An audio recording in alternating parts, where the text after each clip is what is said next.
Assalamualaikum warahmatullahi wabarakatuh. Selamat pagi dan salam sejahtera bagi kita semua.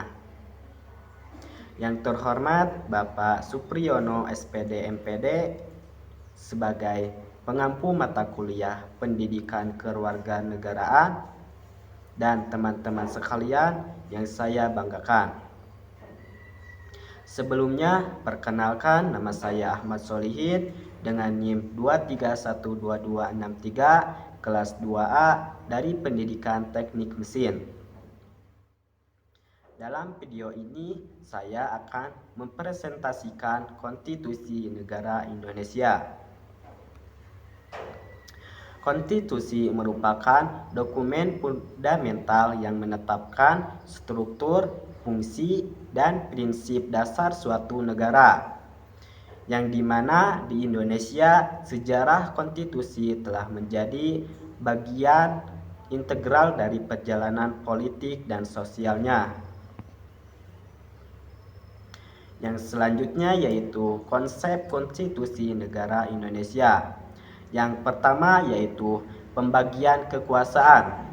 Konsep menetapkan pembagian kekuasaan antara eksekutif, legislatif, dan yudikatif untuk mencegah penyalahgunaan kekuasaan.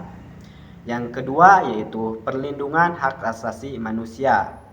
Konstitusi Indonesia memberikan jaminan terhadap hak-hak dasar setiap individu.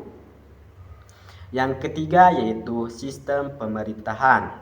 Sistem pemerintahan Indonesia didasarkan pada prinsip demokrasi di mana rakyat memiliki peran penting dalam proses pengambilan keputusan. Yang keempat yaitu kedaulatan rakyat. Konstitusi Indonesia menegaskan bahwa kekuasaan berasal dari rakyat dan dilaksanakan oleh wakil-wakil yang dipilih secara demokratis. Yang selanjutnya yaitu urgensi konstitusi negara Indonesia. Yang pertama yaitu menjaga kestabilan politik. Konstitusi berperan penting dalam menjaga stabilitas politik negara. Yang kedua yaitu menjamin keadilan sosial. Konstitusi melindungi hak-hak sosial dan ekonomi rakyat. Yang ketiga yaitu menegakkan hukum.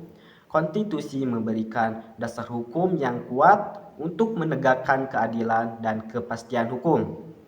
Yang keempat yaitu melindungi hak asasi manusia.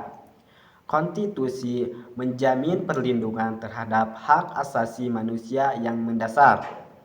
Yang kelima yaitu membangun demokrasi yang berkualitas. Konstitusi menjadi landasan bagi praktik demokrasi yang berkualitas dan inklusif.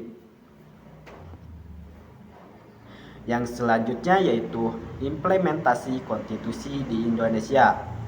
Yang pertama yaitu Badan Konstitusi.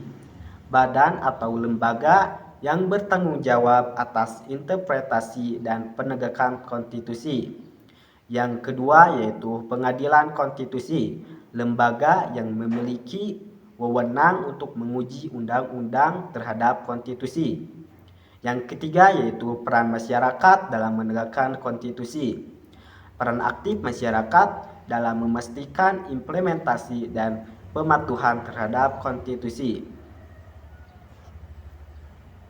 Yang selanjutnya yaitu tantangan dalam pelaksanaan konstitusi. Yang pertama yaitu ketimpangan ekonomi.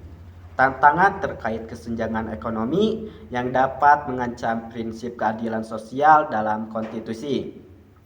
Yang kedua yaitu korupsi. Korupsi dapat menghambat implementasi konstitusi dan merusak prinsip-prinsip demokrasi. Yang ketiga yaitu radikalisme. Ancaman radikalisme dapat mengganggu stabilitas politik dan mengancam hak asasi manusia. Yang keempat yaitu perlindungan lingkungan. Konstitusi harus melindungi lingkungan hidup untuk kesejahteraan generasi mendatang.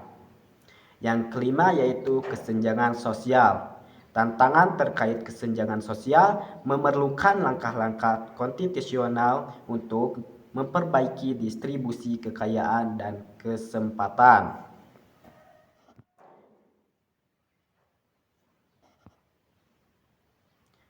Yang selanjutnya yaitu penguatan konstitusi. Yang pertama yaitu pendidikan hukum dan konstitusi. Pentingnya meningkatkan pemahaman masyarakat akan konstitusi melalui pendidikan formal dan informal. Yang kedua yaitu pembangunan sistem hukum yang efektif. Perluasan akses terhadap sistem hukum yang efektif untuk memastikan keadilan bagi semua. Yang ketiga yaitu meningkatkan kesadaran hukum masyarakat. Menggalakkan partisipasi aktif masyarakat dalam pengawasan terhadap penerapan konstitusi.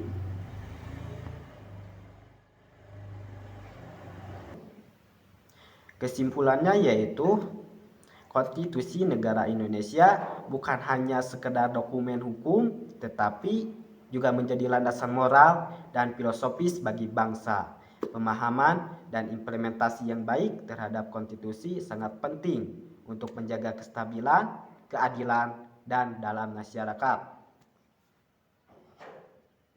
Sekian yang bisa saya sampaikan, mudah-mudahan bermanfaat bagi kita semua. Wabillahi taufiq wal hidayah. Wassalamualaikum warahmatullahi wabarakatuh.